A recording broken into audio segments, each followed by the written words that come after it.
The rain streaked down the towering glass walls of Pierce Technologies, each droplet tracing a crooked path against the pale winter sky.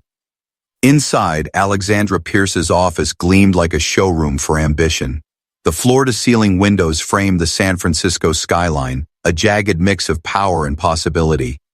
The air smelled faintly of imported leather and the remnants of her $300 executive lunch still sitting untouched on a sleek tray by the corner of her desk. Alex lounged in her custom Italian chair, the soft hum of the building's climate control the only sound until the door opened and her assistant stepped inside. Melissa, in her usual understated gray suit, carried a thin folder against her chest as though it might bite. She approached the massive walnut desk carefully, her heels clicking against the polished floor. Without looking up from her 3-monitor setup, Alex said, "What is it now?" Melissa hesitated, then placed the folder on the desk. "Translation request. A nonprofit school. They need it expedited. Spanish to English. It's for curriculum materials." Alex finally glanced at the papers, her expression one of faint irritation rather than curiosity. The logo on the first page, bright and cheerful, meant nothing to her. The attached letter mentioned something about serving immigrant families, providing access to STEM education, bridging gaps in opportunity. It all blurred into the same category in her mind: charity work, unprofitable. She snapped the folder closed and pushed it back toward Melissa. "Translate this document and I'll give you my leftovers," she said, her mouth curving into a smirk as she gestured lazily toward the untouched tray. The words were meant to be a joke, but they landed with a cold precision that made Melissa's fingers tighten on the folder. "It's from the Lincoln Community School," she said softly. "They're trying to meet a grant deadline. If they miss it, they could lose funding. They're helping kids who don't have anyone else." Alex's eyes stayed locked on the shifting numbers on her screens, each flicker representing stocks she controlled, markets she influenced, companies she could acquire with a single decision. "We're not in the business of subsidizing goodwill, Melissa. Translation services are a premium product. If they want it, they can pay full rate." Melissa's voice dropped, almost a whisper. "They can't afford it." "Then they can't have it." Alex leaned back, crossing one leg over the other with calculated elegance. She spoke with the confidence of someone who had learned early that sympathy didn't sign paychecks. Nonprofits think they're entitled to free labor because their mission sounds noble. But this isn't a charity. Every hour my staff spends on their project is an hour they're not generating revenue. Melissa's lips pressed together, but she didn't move. Something in her hesitation made Alex's gaze lift just for a moment to meet her assistant's eyes. There was no defiance there, only a quiet disappointment. For the briefest flicker of a second, an old memory brushed against the edges of Alex's mind. A different desk, smaller and scratched, where a much younger version of herself had sat translating school permission slips for her mother because no one at the office cared enough to help. But the flicker vanished as quickly as it came, swallowed by years of boardroom battles and bottom-line thinking. "Send them a quote," Alex said, her voice snapping back to its usual crispness. "Full price, no exceptions." Melissa gave a short nod and turned to leave, the folder clutched tightly in her hands. As the door closed, Alex turned back to her screens, letting the numbers pull her back into the safe, measurable world she understood. Outside, the rain fell harder, blurring the city lights until they looked almost like something else entirely, something softer, something human. The lobby of Pierce Technologies was nearly deserted by the time Alexandra Pierce descended from the executive elevator. The marble floors reflected the cold white light from the chandeliers overhead, and the faint scent of fresh polish hung in the air. Outside, the winter rain lashed against the glass facade, blurring the edges of the city into a shifting watercolor of gray and gold. She adjusted the belt of her tailored black coat, her thoughts already shifting to the evening ahead.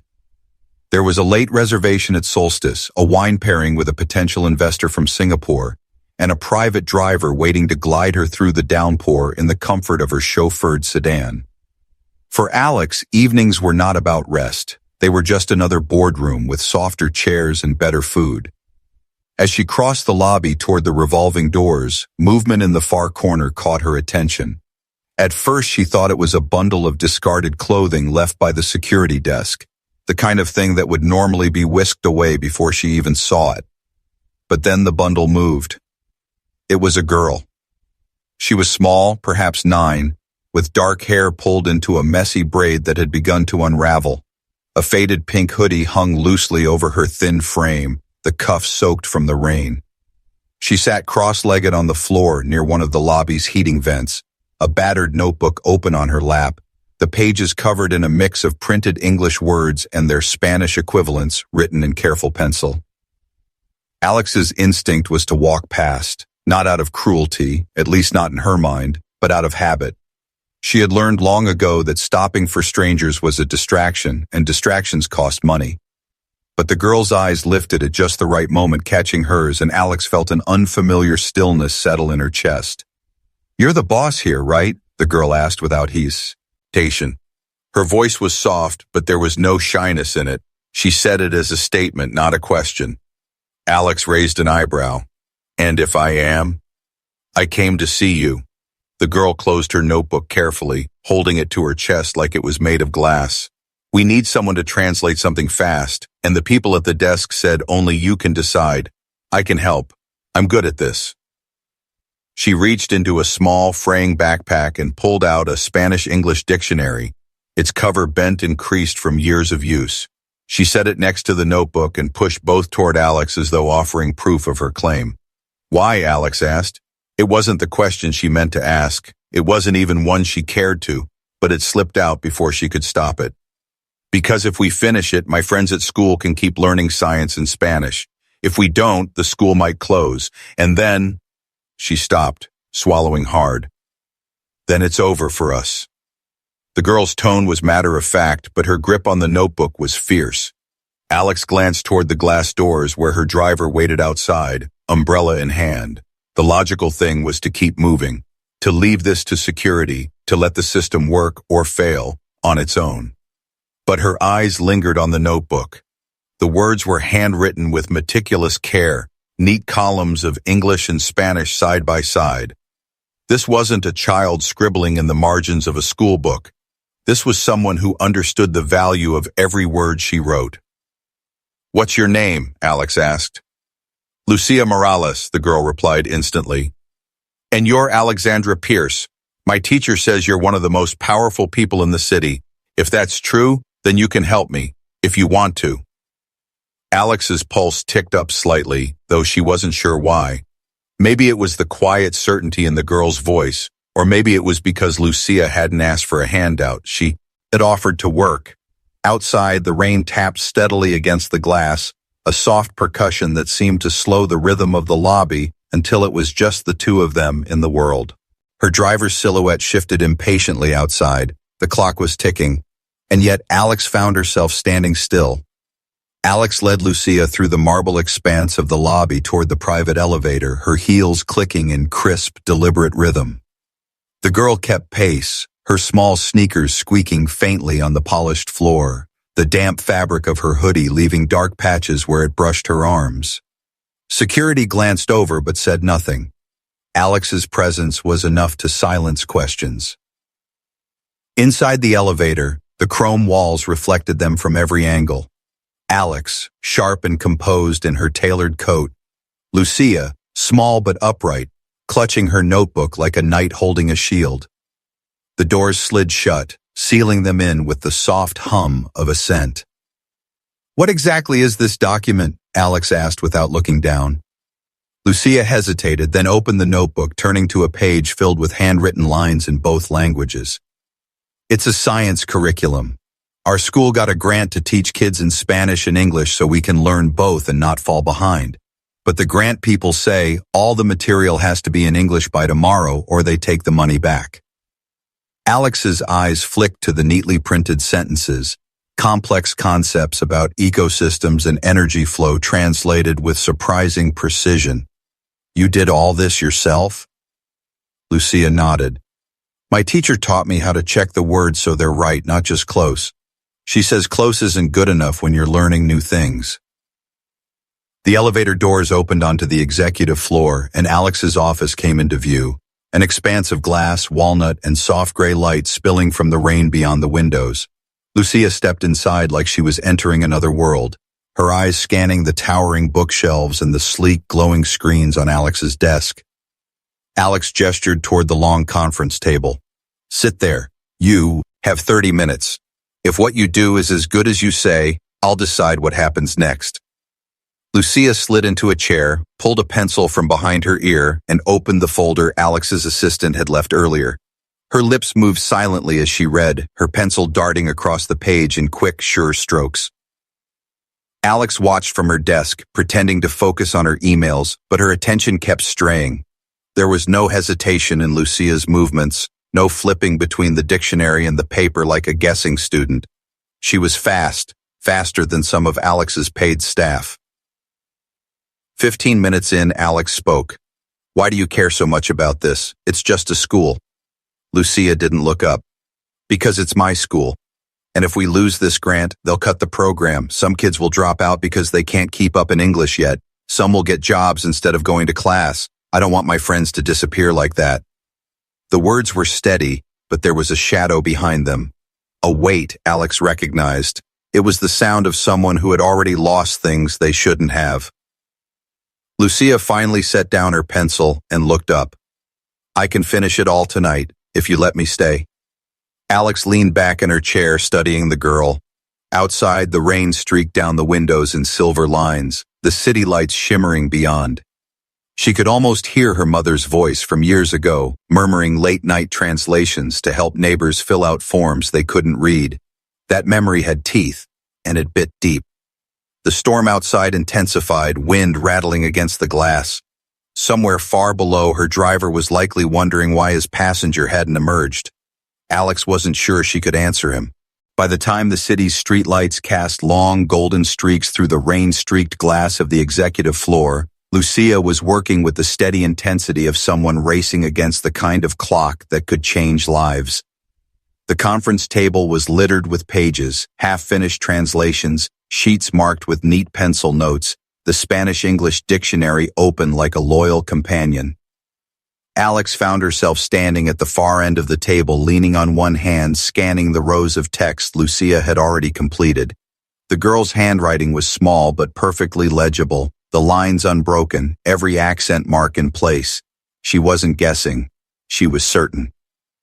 "How do you know these science terms?" Alex asked, unable to hide her curiosity. Lucia shrugged lightly, not looking up from her work. "I read them in English first, then I find the right words in Spanish that mean exactly the same thing. Sometimes it's easy, sometimes the words don't exist, so I have to make a sentence that explains it instead." She glanced up, eyes bright. "If I get it wrong, someone might not understand the lesson. That's dangerous in science. You could hurt someone if they don't get it right." Alex's jaw tightened. There was an odd comfort in hearing someone, especially a child, speak about precision the way she did about profit margins. Both knew the cost of being careless. The wall clock's hands moved relentlessly toward the hour, each tick echoing like a countdown in Alex's head. "What happens if the school loses the grant?" she asked. Lucia's pencil stopped mid-sentence. "Then it's over. No Spanish classes, no extra help for kids who need it. Some of them already struggle just to understand the homework in English. They'll fail. Some won't come back." Her voice didn't break. That was the most unsettling part. It was too calm, too certain, like she'd already lived through Endon. Geez, like that. Alex walked to her desk, powered on her main computer, and began searching the grant's terms herself. The deadline was midnight. There was no leeway. She could, with one call to her operations director, put the full translation team on the project. It would be done in 2 hours, perfect and polished. But it would mean taking a loss on labor, something she hadn't allowed in years. The thought of doing it herself, even briefly, was almost absurd, but then Lucia spoke again, without looking up. "When you called it leftovers, did you mean the words weren't worth as much for us?" The question landed like a stone in Alex's stomach. "I meant—" She stopped. Her reflex was to say something glib, to dodge, but the truth was lodged in her throat. She had meant exactly that, in a way she didn't want to admit aloud.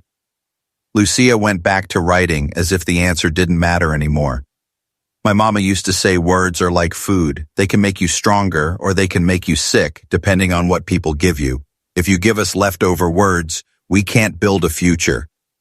Alex stared at the girl across the table, this child who spoke with the gravity of someone twice her age.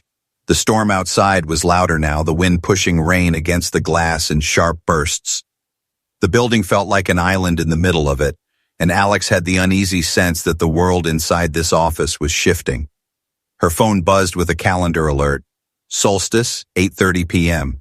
She dismissed it without opening. For reasons she didn't yet understand, missing that dinner no longer felt like the worst loss she could take tonight. "All right," Alex said finally, her voice quieter than she expected. "Let's see how fast we can finish this. Together." Lucia's head snapped up, surprise flickering across her face before she nodded once and pushed a stack of untranslated pages toward Alex. For the furnace. Since time and years, Alexandra Pierce rolled up her sleeves for something that wouldn't make her assent, and felt the strange, unnerving pull of wanting to see it through. The clock on the wall read 11:18 p.m. When Alex leaned back from the last page, her fingers stiff from typing, her mind sharper than it had felt in years. The desk between her and Lucia looked like a battlefield. Empty coffee cups, scattered dictionaries, discarded drafts marked with neat corrections in the girl's tidy pencil script. The hum of the heating system and the soft percussion of rain against the glass were the only sounds in the vast, dimly lit office. Lucia closed her notebook with deliberate care, sliding her pencil into the worn elastic band that held it together. "That's all of it," she said quietly, her voice carrying both exhaustion and satisfaction. Alex glanced at the final document on her monitor. It was flawless. No skip sections, no sloppy approximations. Every phrase carried the right precision and rhythm, something that would keep the integrity of the science lessons intact for any student reading them. She'd seen professional translators miss this level of nuance. Without another word, Alex uploaded the file to the grant submission portal, watching the progress bar crawl forward. At 11:22 p.m., the confirmation email appeared in her inbox. Deadline met. Program saved. Lucia exhaled, her shoulders sagging in relief. "That means my friends will get to keep learning," she said, almost to herself. "Miss Alvarez won't have to tell them the program is gone." Alex didn't know who Miss Alvarez was, but the quiet gratitude in Lucia's tone was unexpectedly disarming. She stood, walking toward the sideboard to pour herself a glass of water, when she noticed the girl digging in her backpack. Lucia pulled out a small, weathered envelope and walked it over to Alex, holding it out with both hands. "I was going to give this to the person in charge, but that's you." Alex took it, brow furrowing as she opened the flap. Inside was an old photograph. Its corners softened with age. The image showed two women in janitor uniforms standing in front of an office supply cart. One of them, with dark, laughing eyes, had her arm draped casually around the other, a much younger woman with the same sharp cheekbones Alex saw in the mirror every day. She didn't have to guess which one was her mother. The other woman, Alex realized with a jolt, was familiar too. It took her a moment to place the memory, those same warm eyes, that smile, faint recollections from nights spent in back offices while her mother cleaned and they talked softly in Spanish so as not to wake the children curled up on chairs. Lucia pointed to the woman beside Alex's mother. "That's my tia Rosa. She used to clean here. She told me once about the boss's little girl who always sat at the desk and copied words from books because she wanted to be important someday. She said that little girl would grow up and change the world." Alex's throat tightened. "Your aunt was—" "She died," Lucia said gently. "A hospital wouldn't give her a translator. She signed the wrong form. My mama says it could have been different if someone had helped her understand. That's why my school started the translation program, so people like her wouldn't be left in the dark." The photograph felt heavy in Alex's hand, heavy with the weight of history, of things left undone, of debts unpaid. Her mind flashed back to the way she had tossed Melissa the folder that afternoon, the way she had dismissed the request with a joke about leftovers. Outside, a gust of wind rattled the glass, the rain splattering harder against the windows. Inside, Alex felt something shift, a crack in the armor she had worn so long she had forgotten it wasn't her skin. Lucia met her eyes, calm but unwavering. When you gave me time to finish this tonight, you helped my friends. But before that, you were the reason thus. We're about to lose it. I thought you should know. Alex didn't flinch. She had built her life on control, on staying 2 steps ahead of every conversation, every deal. But here, with this child standing in her office holding the ghost of someone they had both lost, she felt, for the first time in years, completely unshielded. The rain kept falling, relentless and unending, and Alex realized she had been mistaking its sound for background noise. Tonight, it felt more like a clock, counting down the moments she still had left to decide what kind of person she would be when the morning came. The photograph stayed on Alex's desk long after Lucia tucked her dictionary back into her backpack. It was no longer just a faded image. It was a mirror held up to a past Alex had spent her entire adult life outrunning. Every time her eyes drifted toward it, she saw her mother's laugh, her aunt's warm arm draped around her, and the unspoken truth behind Lucia's quiet accusation. She had become the kind of boss her mother used to clean for, the kind that looked right through people. Lucia sat across from her now, small hands wrapped around a mug of hot chocolate Alex's assistant had fetched from the break room. The steam curled upward, mingling with the sharp scent of rain that seeped in each time the wind rattled the window panes. "You really didn't remember her?" Lucia asked, tilting her head toward the photo. Alex swallowed, keeping her gaze steady. "I remembered pieces. I just didn't know her name." "She remembered you," Lucia replied simply. "She told me about you before she got sick. She said you used to help her write letters in English. She thought you'd grow up to help people understand each other." The girl's voice didn't accuse. It didn't need to. The words themselves were the indictment. Alex leaned back in her chair, staring at the skyline. Her reflection ghosted across the glass, the city lights framing it like a poet's trait. She had always told herself that her ruthless efficiency was a survival trait, that to succeed in a world that had once dismissed her, she had to shed the softness that made people easy to take advantage of. But somewhere along the line, she had mistaken hardness for strength, profit for worth. "Your aunt," Alex began, but her voice caught. She cleared her throat. "What happened to her? It should never have happened to anyone." Lucia nodded once, her eyes steady. "Then stop letting it happen." The words landed heavier than any quarterly loss or hostile takeover threat she'd ever faced. Stop letting it happen. They were simple, and they were impossible to ignore. Alex reached for her phone. "Stay here," she said, rising and moving toward the corner of the office. Her fingers scrolled through her contacts until she found the number for Kenneth Yu, her operations director. It was late, but he picked up immediately. "Alex, everything all right? I want every educational nonprofit on our client list moved to priority status," she said without preamble. "Effective immediately, all translation work for them is free. No caps, no restrictions. Backdate it 6 months and refund anyone who paid during that time." There was a pause. "That's going to be expensive. We'll take a hit. Then I'll cover the hit personally," Alex cut in. "And I want a proposal for expanding the translation department by morning. We're going to double capacity." Kenneth hesitated, then said, "Understood." She ended the call, her pulse quickening, not from the cost, but from the realization that she had just dismantled a rule she'd enforced for years without hesitation.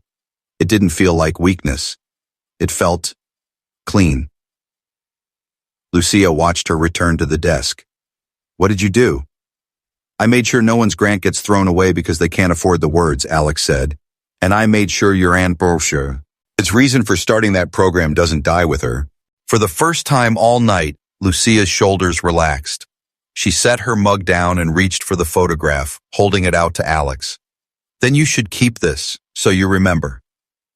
Alex took it, the edges soft against her fingertips. She thought of her mother, of Rosa, of the little girl at the desk copying words from a book because she believed they mattered. And she realized she'd spent years building towers of glass and steel without once stopping to check if they could shelter anyone from the storm. The storm outside roared harder, but the office felt warmer now, not because of the heat, but because Alex had made a decision that for once had nothing to do with her own bottom line. And yet, As she walked Lucia to the elevator, a strange unease stirred under her ribs. Change never came without consequence. She'd just reversed years of corporate policy in one night. Somewhere out there, people would push back. And when they did, she would have to decide whether this new course was worth fighting for. She glanced down at the girl beside her. Lucia was smiling faintly, her notebook clutched under one arm, the photograph safely in Alex's pocket. Alex suspected she already knew the answer. The next morning, the city was washed clean by the storm. Sunlight streamed between the towers, striking the glass facade of Pierce Technologies and scattering reflections across Market Street. From her office, Alex could see the bay glimmering in the distance, a rare winter calm stretching across the water. Yet inside, the atmosphere was anything but calm. She had been at her desk since dawn, coffee cooling beside her as she scrolled through a flood of internal emails. Word of her midnight decision had spread like wildfire. Kenneth Yu had done exactly as she ordered, issuing the directive that all educational nonprofit translation work would be free, backdated 6 months with refunds already in process. The backlash was immediate. Department heads warned of lost revenue. Shareholders were demanding explanations. 2 board members had called her personal line, hinting politely for now that such sweeping changes should have been discussed before being implemented. Alex set the phone down after the second call, her jaw tight. She had anticipated resistance. What she hadn't anticipated was how much she didn't care about the old arguments, about loss percentages and projections. For the first time in years, she had a decision she could stand behind without dressing it up in spreadsheets. Her assistant appeared in the doorway. "There's someone here to see you. She doesn't have an appointment, but—" Melissa hesitated. "I think you'll want to hear her." Before Alex could ask, a voice carried into the room. "Miss Pierce?" It was a woman in her late 30s, her dark hair pulled back, her jacket damp at the shoulders. She held a small box in her hands, and her eyes, warm and unflinching, were fixed on Alex. "I'm Maria Morales," she said softly, "Lucia's mother." Alex rose from her chair. She stopped, momentarily thrown. "I didn't know. Lucia never said." "She doesn't say much about me to strangers," Maria said with a small smile. "But she told me what you did last night, about the translations, about the grant." She stepped forward, setting the box gently on Alex's desk. "I came to thank you." Alex opened the lid. Inside were neatly stacked letters, each one written in Spanish, the ink faded but still legible.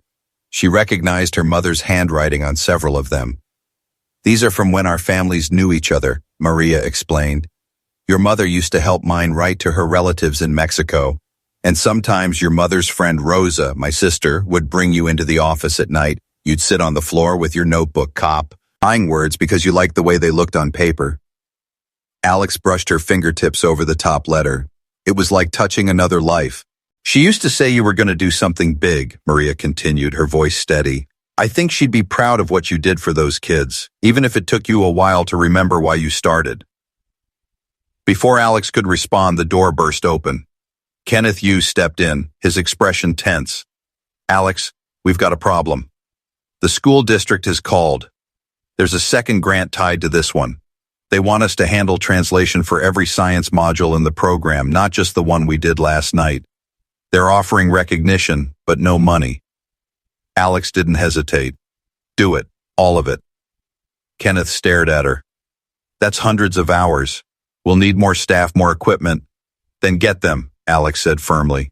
"This is the new policy. We're not backing out." He opened his mouth, then closed it, giving a short nod before leaving. Maria watched him go, then turned back to Alex. "You're going to make enemies." "I've made plenty already," Alex replied, a faint smile playing at her lips. "But I think I'm starting to make the right ones." There was a knock at the door, lighter this time. Lucia stepped in, her notebook tucked under one arm. She looked between her mother and Alex, then crossed the room. "We heard about the new work. If you want, I can help check the translations, make sure they're right." Alex met her gaze, remembering the determined little girl in the lobby just the night before. "I'd like that," she said. Lucia's smile was small but certain. She set the notebook on the desk and opened it to a fresh page. At the top, in careful block letters, she wrote, "Not leftovers." Then beneath it, in Spanish, "Palabras que construyen futuros." Words that build futures. Alex felt something settle in her chest, not the brittle satisfaction of winning, but the solid weight of purpose. The photo of her mother and Rosa sat by the corner of her desk now, angled so he could see it from anywhere in the room. Outside, the sunlight struck the wet streets until they shone like gold. Inside, Alex realized she had just stepped into a fight she would not walk away from, not because it was profitable, but because it was right. And for the first time in her career, that felt more powerful than any deal she'd ever closed.